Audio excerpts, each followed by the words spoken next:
No matter what line of work you're in, there never seems to be enough hours in the day. You're always rushing to and fro, from one appointment to another. A film or video program faces the same problem. So much to say and so little time to say it in. What you need are techniques to manipulate time.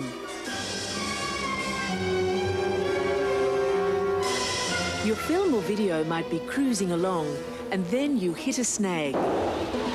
A slow and tedious action or scene that neither you nor your audience want to watch in full. You become a prisoner of real time. But why get stuck in real time when an action can be stretched or reduced by skillful editing? Time is a precious commodity.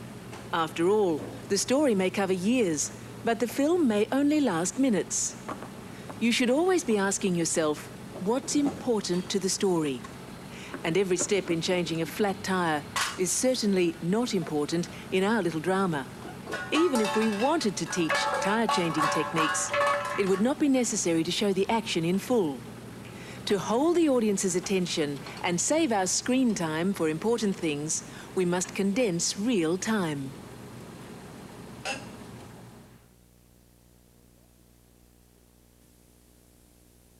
The most obvious way to shorten time is to simply cut out sections of unimportant action.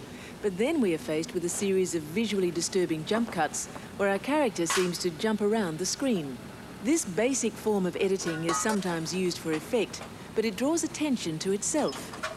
Usually, the purpose of editing in a sequence like this is to make the action flow seamlessly so that the audience is not jolted by obvious gaps in the action.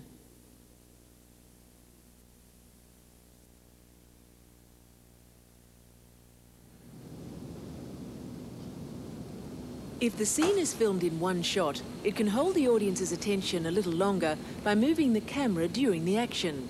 We can zoom, pan, tilt, or even move the camera to follow our character throughout the scene, but this technique has its problems.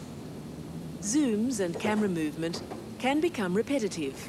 Important action can be missed, and most important of all, the action still takes just as much screen time to complete. We still have to reduce the screen time the action takes if we are to move along in the story. To achieve this, we must edit the sequence.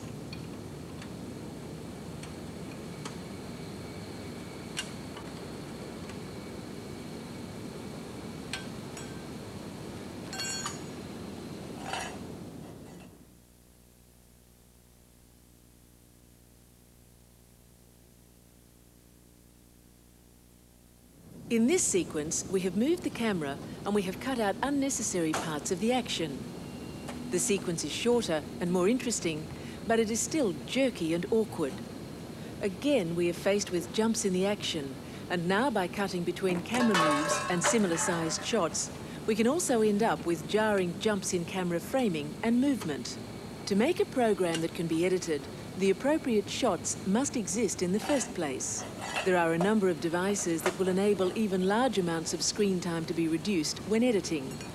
To make use of these devices, the shots must be planned ahead of the shoot.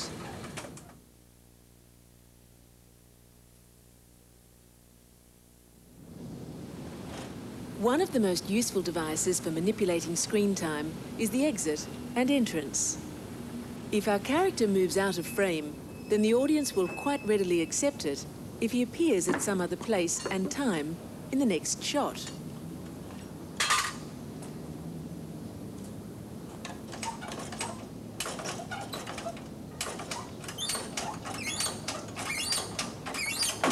We can achieve a similar effect if the camera movement eliminates the character from the frame, allowing him to appear sometime later in the next shot.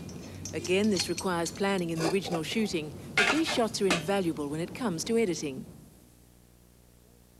Another effective technique is the cut-in, a close-up that is related to the action but does not reveal it in frame.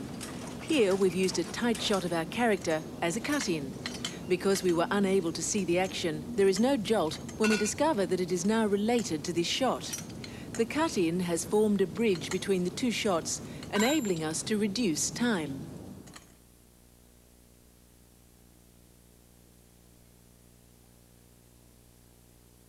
The cutaway shot allows us to be removed from the action so that it seems enough time has elapsed for the action to have progressed naturally. The cutaway should have some relevance to the scene, but theoretically it can be of almost anything even remotely related to what we have been seeing. As long as it doesn't include the action, the cutaway can enable us to eliminate almost any amount of time, as long as it doesn't include action that would need to be matched with the other shots.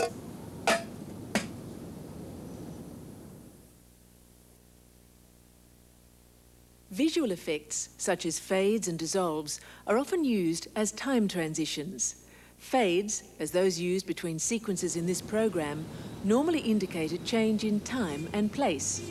They usually mean the end or the beginning of a scene or sequence. Dissolves can be used like fades, and they can also be used within a scene to indicate a change in time. There are many other electronic and optical time transition effects, such as wipes and page turns. However, in most cases, these are outside the bounds of basic edit room equipment.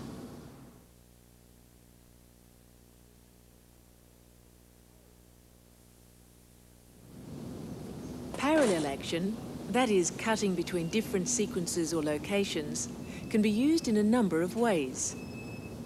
Here, we are not only able to introduce a new character and a new dimension to the story, but we're also using these shots as a form of cutaway to reduce time in the tire-changing sequence.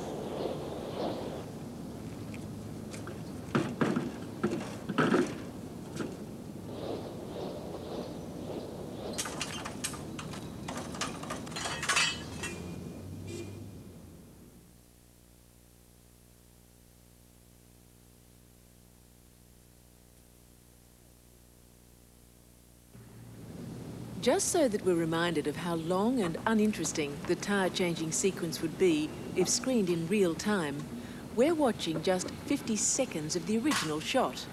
As you see, we're not getting anywhere fast. Our character hasn't even managed to get the wheel off. Nevertheless, it is often useful to have a master shot of the action like this in case there are any gaps in the other material you've shot.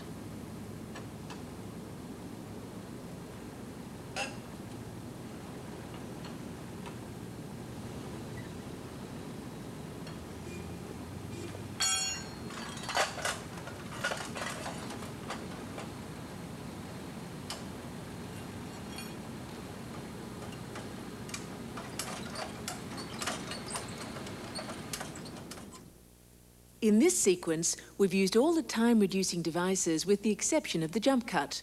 We have exits and entrances where the character moves in or out of frame, cut in, a close shot that doesn't reveal the action, cutaways, part of the scene but removed from the action, visual effects such as fades and dissolves, and parallel action, a new scene or location intercut with the action.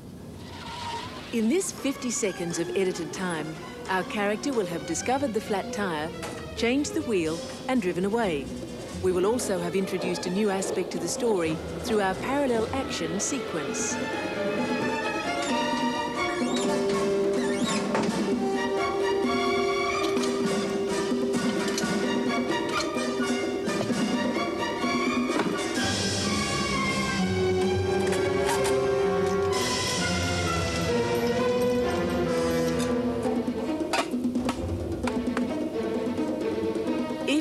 Exits and entrances, cut-ins, cutaways, visual effects and parallel action to manipulate time, we're sure you'll make an arresting program.